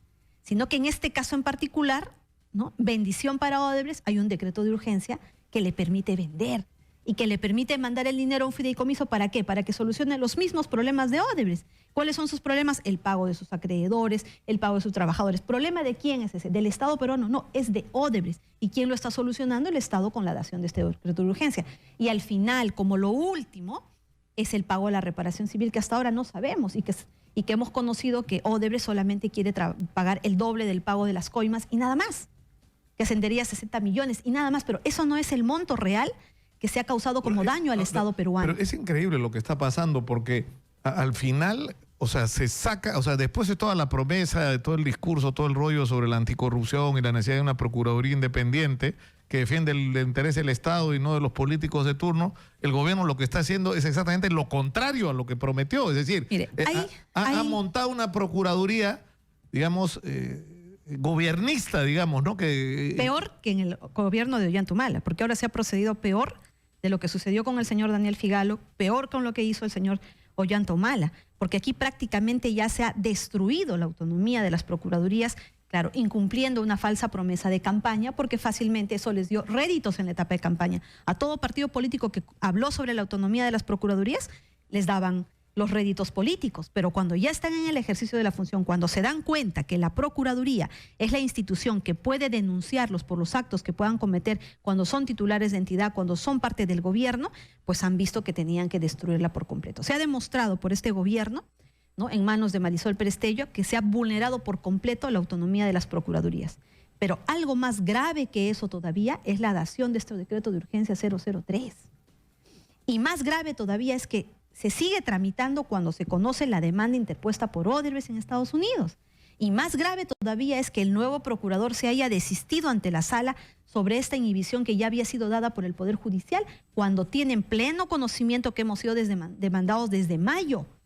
Si el procurador fuera independiente, aún así se lo ordenara a la ministra, aún se lo ordenara el mismo presidente de la República para ir a un proceso y desistirse de la demanda, si el procurador fuera independiente, Nicolás, les diría: no me voy a desistir, y que se mantenga esa medida de inhibición. Entonces es así que Odebrecht no podría vender. Entonces, un momento, no me vendas nada hasta que se resuelva la demanda, ¿o no, Nicolás? Claro, ¿O no? Sería lo razonable. El problema es que uno tiene la impresión, me dicen que nos interrumpen, Jenny, disculpa, porque acaban de balear, había una balacera en el Jirón Ocoña y 4 personas heridas. Una de ellas ha fallecido. Entiendo que son cambistas los que han sido baleados. No tenemos más información, señora Magariño, todavía, ¿no? Vamos a tener en unos minutos más información sobre este incidente lamentable que ha ocurrido acá en Jirón Ocoña, que se ha convertido en el centro de la actividad de los cambistas en Lima. 4 personas heridas, una de ellas hasta ahora fallecida. Sí, seguimos, Jenny, con esto que tú estás diciendo. Lo que yo Es decir, ¿hay una vinculación y una negociación paralela del Ejecutivo con Odebrecht? Es lo que uno se pregunta. Es decir... Es lo que fácilmente podemos concluir por la forma en la que se está actuando. Mira, Nicolás, el tiempo nos dará la razón en unos años, cuando veamos que en este proceso el Perú no va a cobrar su reparación civil, porque esa va a ser la consecuencia exacta de lo que va a suceder por lo que hoy se está tramitando. La Fiscalía no ha tocado el patrimonio de Odebrecht cuando la norma le faculta que tanto la Fiscalía como el agraviado puede pedir medidas cautelares para evitar que vendan sus activos, porque sobre eso hay que cobrar la reparación civil. Es decir, ya en la Fiscalía, parte del acuerdo para favorecer a Odebrecht es inmunidad en su patrimonio. Ya, paso 1. Paso 2, el gobierno saca el decreto de urgencia, que le dice, vende. O sea, exactamente contrario a lo que la norma establece. Vende. Pero lo que vas a vender, no te preocupes, pásalo a este fideicomiso, yo voy pagando tus deudas y va a quedar un mínimo monto para la reparación civil. Pero a la vez, Odebrecht, ¿qué hace? Nos demanda. ¿Y qué quiere el premier Zavala? No quiere ir a la etapa de la conciliación, donde debería Odebrecht someterse y retirar la demanda y cumplir con este compromiso de arrepentimiento y de sometimiento a la acción de la justicia peruana. El problema es que esto nos lleva al otro capítulo, que es el avance de la investigación, las personas que están involucradas en la investigación a nivel del Ministerio Público, porque, por ejemplo, no se entiende. Si tú enfrentas la información que ya tienes, ¿no es cierto?, sobre el caso, por ejemplo, de la Interoceánica, donde se está hablando, la gente de Odebrecht está diciendo, los que se han acogido a la colaboración en Brasil y han aportado información a Perú, de que los consorciados conocían, no solo conocían, sino que participaban en el pago de la comisión ilegal y que se habían establecido mecanismos para realizar este pago. ¿Por qué no están incluidos en la investigación? Ese es el otro hecho grave, que evidencia que aquí hay irregularidades, no por el hecho que el fiscal Hamilton Castro diga que su investigación está bien llevada, que el fiscal de la Nación no diga nada, o que la prensa no lo revele de manera escandalosa como está sucediendo, no quiere decir que esté bien, Nicolás. En una investigación donde ya se han establecido investigados como Alejandro Toledo, que tenía condición de presidente de la República, él directamente no pudo materializar los actos de corrupción. Tuvieron que haber otros funcionarios, por ejemplo, los que estaban en proinversión, los que estaban en otras áreas donde exactamente se materializó los actos de corrupción para favorecer a Odebrecht y pueda contratar con el Estado. 1. Odebrecht estaba solo, no, estaba consorciado. Y es increíble que hasta el día de hoy el fiscal no incluya a las empresas consorciadas si han formado parte del mismo hecho delictivo que el día de hoy se está investigando. Es más, tienes la declaración de Jorge Barata que dice que sí tenían conocimiento, pero tenemos un fiscal que no los incluye. Tenemos un decreto de urgencia que exige que tengan más del 10% para que también puedan estar bajo la aplicación de esta norma. Pero ¿qué tenemos por el otro lado? ¿No? Graña y Montero ya participando de obras en la reconstrucción, en los procesos de concurso en la reconstrucción. Entonces, tú ves una serie de omisiones, además, que respecto a la empresa Odebrecht, solamente se han incluido a muy pocas de sus personas jurídicas y no a todas, no a las 54. Entonces, yo analizaba las acciones de la procuradora Ampuero. Obviamente la petición de pedir que incluyan a Graña y Montero era lo legalmente correcto y no lo hizo el fiscal. Incluir a las otras personas jurídicas vinculadas a Odebrecht, que son 54 en total, ¿es indispensable o no? ¿Qué hubiera hecho yo? Así como planteó la medida de inhibición para Olmos, yo lo hubiera planteado para todos los procesos. Es así que Odebrecht no hubiera podido vender nada. Ya vendió Chaclia. Ahora, la pregunta es, ¿a cuánto? Es decir, el gobierno no tiene idea ni cómo se están llevando a cabo las ventas. Claro, porque entonces, además se presume que lo que se está haciendo es vendiéndoselo a sí mismo. O sea, lo vende a una empresa suya y de ahí hay otra tercera transacción que es la que vendrá luego. Es lo que se está desprendiendo por el manto de sospecha que hay de estas empresas que están comprando. Pero vayamos a lo siguiente. ¿Cómo nos garantizan que ese precio de venta es el precio del mercado? Nos sacan un comunicado en los medios, pero no nos dicen a cuánto están vendiendo. Lo que debería haber es, incluir en la investigación a todos los que deberían ser incluidos. Todas las empresas consorciadas. Sin miedo, porque si el señor Graña es el accionista principal del Grupo El Comercio, que en el Perú ha puesto presidentes, o sea, no tendría eso porque... Que se defienda en la investigación. Ahora, lo segundo es tomar de alguna manera el control judicial de todos los bienes de las empresas vinculadas, como ha ocurrido en otros casos, ¿no? O mínimamente... O sea, que nombrar administradores judiciales. Que mostrar mínimamente, o medidas simplemente que le permitan seguir trabajando, pero que no le permitan vender. Hay muchas previstas en el Código Procesal Penal, pero lo que tenemos es exactamente lo contrario. La norma en sí, para cualquier investigado por lavado de activos, por corrupción en sus diferentes modalidades, te dice, ¿no? Para que tú tengas sobre qué cobrar la reparación civil, utiliza todas estas medidas cautelares para que no venda. ¿Y qué hace el fiscal? El fiscal no plantea ninguna, ¿no? No se le toca el patrimonio, sigue operando. Y paralelamente sale un decreto de urgencia donde dice, vende. Pero ahora, lo que vas a vender va a venir a un fondo, ¿pero qué voy a pagar qué? ¿Acaso todo se está congelando hasta que se defina todo con claridad? No, vamos a pagar a tus acreedores. Ahora, esa es responsabilidad de la empresa Odebrecht. Hay un tema, o sea, hay varios, quiero aprovechar que estás acá, Jenny, para preguntarte varias cosas, incluyendo esta denuncia que se ha hecho sobre el tema del Tribunal Constitucional, que lo voy a dejar para el final, ¿no? Porque esto es ya salirse del caso de Lavajato, pero sobre el caso Lavajato, ayer ha dicho Duberly Rodríguez, en esta disputa de que por qué no se ha avanzado más, él ha dicho, miren, la investigación acá la encabeza el fiscal y lo último que queremos es que esta confrontación continúe, pero lo lógico y lo correcto, además, para ganar la solicitud, ¿no es cierto?, de extradición, es que los procesos se acumulen en uno solo, el caso Ecoteva y el caso por, ¿no es cierto?, el caso llamado Odebrecht en relación a Toledo. Claro. ¿No? Y es razonable lo que dice Duberly Rodríguez. El problema que se afronta en el Perú es que tenemos dos modelos. El Código de Procedimientos Penales, que tiene reglas diferentes, tiempos diferentes al nuevo Código Procesal Penal. Entonces, el caso Ecoteva está con el Código de Procedimientos Penales, el caso de Lavallato está con el nuevo modelo procesal. Entonces, ahí hay reglas que ya han sido valoradas por el juez, lo que no ha permitido que se acumulen. Lo lógico debería ser por el hecho fuente, el nacimiento de los hechos, al transcurso de todita todo el recorrido criminal, debería ser un solo caso, pero hay estas reglas y obviamente tendrían que tomar nuevos criterios para poder unir estos casos. Pero lo más cuestionable de esto, Nicolás, es cómo ha venido tramitándose el caso Ecoteva. El juez Abel Concha lo que ha revelado es algo muy grave, que el Ministerio Público ha puesto a fiscales o que no conocían, o que simplemente tenían miedo, o es que ha habido algún tipo de presión para que demore tanto en precisarse correctamente los hechos. Es cierto que hay algunos casos son complejos y la norma te permite ir, ¿no?, modificando en el tiempo, pero en casos emblemáticos como este, ¿qué se ha dejado pasar el tiempo? Y obviamente, ¿cuál es la consecuencia más grave? Lo que se ha quejado Abel Concha es que pide una aclaración y se demoran 8 meses en contestar. Es más, el juez no tendría ni que pedirle una aclaración porque el fiscal tiene que hacer bien su trabajo, hechos, cuándo, cómo, dónde. Y eso los fiscales tienen que saberlo. En efecto, hay fiscales que todavía no tienen experiencia, pero ahí viene pues la responsabilidad de quien asume o quien distribuye los casos. Le voy a dar un caso tan importante a un fiscal que todavía no tiene la experiencia, no tiene la expertise para poder manejar, tomar las riendas de un proceso tan importante. ¿Y cuáles son las consecuencias? Y lo ha dicho el juez Abel Concha.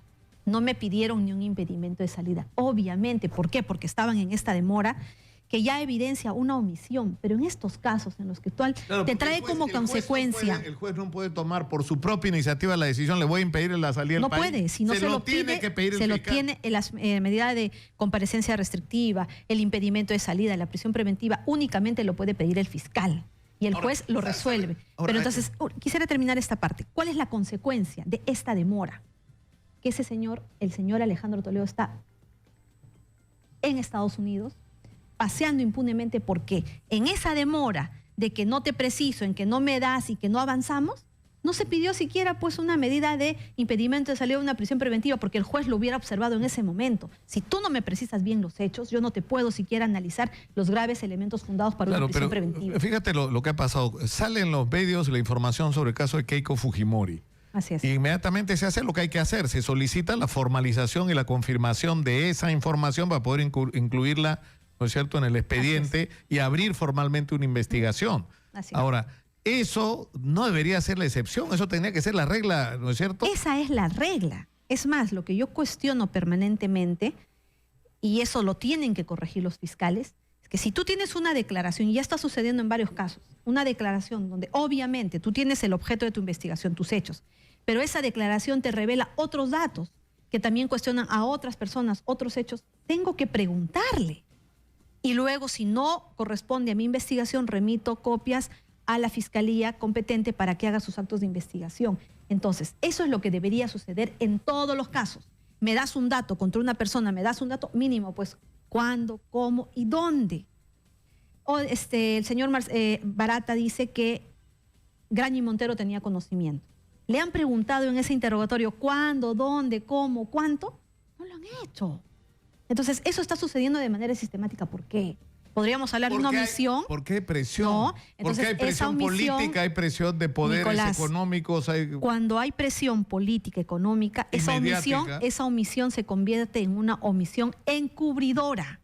Porque el tiempo está pasando y los delitos no se están investigando, las personas no están siendo incluidas, las empresas están vendiendo sus patrimonios. Entonces, ¿en qué quedamos? ¿Qué va a suceder al final de toda esta investigación? Yo exijo que el señor Hamilton Castro, el fiscal de este caso, ya concluya con estos procesos de colaboración eficaz. Porque al concluirse, Nicolás, se van a hacer públicos. Y ahí se le va a venir el cargamontón para saber que no hay proporcionalidad entre lo que están revelando y lo que ellos finalmente están logrando, que es inmunidad en su patrimonio. Finalmente lo están vendiendo todo, se van a ir, pero como otras empresas pueden estar comprándolo. Porque si esto es una negociación donde tú tienes que ser fuerte. Ahora, ¿y de dónde proviene nuestra fuerza? O sea, por ejemplo, y pasemos rápidamente, antes de hablar de lo del tribunal, que no quiero dejarlo de tratarlo de Ancash. O sea, Odebrecht es parte de la investigación de Ancash. Así es. Y directamente, ¿no? Relacionado a estos hechos que rodean el asesinato del señor Ezequiel Nolasco. Yo no quiero dejar de resaltar ello. El primer atentado, la muerte del señor Sánchez Milla en la región Ancash en el 2010 se dieron en torno a esos 840 millones para que sean licitados por la OEI y en torno a la licitación de la carretera Chaca-San Luis, que tanto habíamos cuestionado, Nicolás, y hoy hay un colaborador eficaz que ha afirmado y ha corroborado todas las denuncias que veníamos haciendo, que en esa etapa se pagaron coimas para que Odebrecht se hiciera de esa licitación, de esa buena pro. Entonces, hay una serie de hechos que están vinculados en el Perú, ¿no? Que deben ser vistos de manera global y deben ser investigados, es más, solo por una fiscalía. Yo comparto con el presidente de la Corte que todos deben ser investigados en un solo sistema. Para mí debería ser el sistema de crimen organizado, porque esta ha sido una organización criminal. En ninguna de las investigaciones, Nicolás, se está imputando crimen organizado o organización criminal en este caso, o asociación ilícita para delinquir. Es absolutamente razonable preguntarse si en el caso de Ancash, en el momento en que se empezó a denunciar que había pago de comisiones ilegales y diezmos y todo esto que denunció Ezequiel Nolasco, ¿no es cierto? Que su reemplazo, el señor Milla, en un momento se encontró al frente y se asustó con lo que tenía al frente y se negó a hacer las cosas que estaba haciendo César Álvarez. Lo que ocurrió es que empezó a morir gente. Sí, entonces la pregunta es ¿quiénes sabían de estos asesinatos? ¿Quiénes estaban implicados? Exitosa. Porque finalmente el resultado, el objetivo, el móvil de estos asesinatos era encubrir, ¿no es cierto?, los actos de corrupción y que estos siguieran adelante. Y ahora, para cerrar esta idea, primer atentado contra el señor Ezequiel Nolasco, fallece su hijo y hay una serie de atentados y su asesinato. Pero el día de hoy se ha demostrado, o por lo menos la Fiscalía tiene como teoría del caso, que César Álvarez y sus allegados, que fueron excluidos en la primera investigación por su atentado, ¿no?, son los que habrían formado parte de este asesinato, ¿verdad? Entonces César Álvarez precisamente está vinculado al gobierno regional y todo empieza con el primer atentado y ese primer atentado se da en circunstancias en que el señor Nolasco denunciaba ese proceso de licitación de la carretera Chaca-San Luis. Que es una carretera de Odebrecht. De Odebrecht, y que ahora ya sabemos a través de un colaborador eficaz que en efecto el señor Dirce Paul Varas Valverde era el que cobraba las coimas. Y ya se ha sabido que hay cuentas internacionales en paraísos fiscales que han servido pues para esconder ese dinero. Entonces ahora, el tiempo nos ha ido dando la razón, Nicolás. Las opiniones que estamos dando son en base a la realidad y a lo que la norma establece. Y lo que está sucediendo con el caso Lavallato es actuar al margen de la norma. Jenny, yo no quiero dejar de preguntarte lo que está ocurriendo en el Tribunal Constitucional, donde el viernes se acaba de elegir a Augusto Ferrero, que es un distinguido abogado constitucionalista como nuevo miembro del Tribunal Constitucional. Se hizo algunas objeciones sobre él, que su estudio había visto casos que estaban pendientes de resolución en el tribunal, pero yo me di el trabajo de indagar que él estaba fuera, que el estudio además ha sido vendido ya hace algún tiempo y que él no tiene ningún compromiso directo con ninguno de estos casos, lo cual lo habilita completamente para la función, pero además tiene la fama de ser un hombre intachable, ¿no es cierto?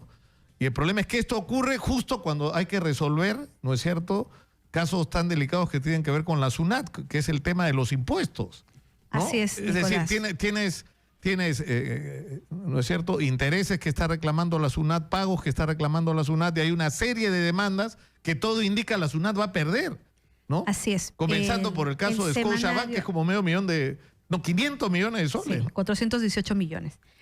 El semanario de César Hildebrand nos ha revelado, ¿no?, la existencia de un proyecto de resolución donde el Tribunal Constitucional estaría, ¿no?, generando una decisión en la cual la SUNAT debería devolverle un monto millonario al Scotiabank, tomando como referencia una resolución anterior que es un precedente en el cual incluso ha habido votos discordantes como el de la magistrada Ledesma, el cual cuestiona temas básicos, como que esta demanda, la precedente, no debía haber sido admitida, sino debía haberse conocido en un procedimiento contencioso. Exitosa. Es decir, partiendo por ahí, ni siquiera debió haber sido admitida a trámite.